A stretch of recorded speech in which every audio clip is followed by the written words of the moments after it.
Welcome to 2-Minute Tuesday and another quick take with Cate. So which word would you select as the correct one in this sentence? Benjamin Bunny decided to bring his mother the heaviest carrot he could find.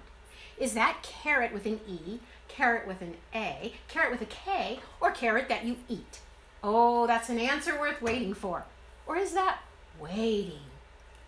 Often writers have no idea that the words they used are not the words they meant, either in meaning or in spelling or both.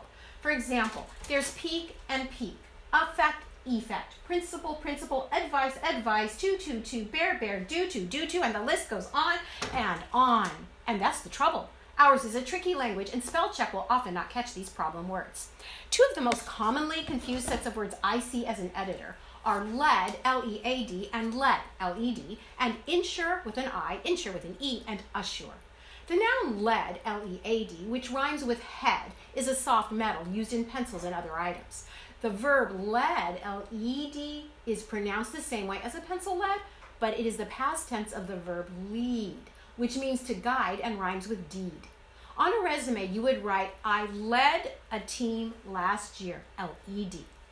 Use the word insure with an I for a money-backed guarantee. Use the word insure with an E to mean to make certain. We can ensure that the launch will be successful. The word assure is a promise given to another person. I assure you that we will finish soon.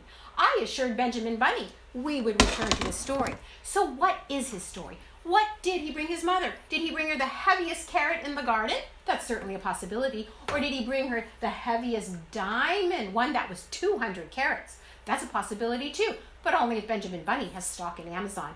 What do the other 2 carats mean though? You'll have to go to the rest of the story at Touryan.com/quicktakes. Hop to it and check back next time for another quick take with Cate.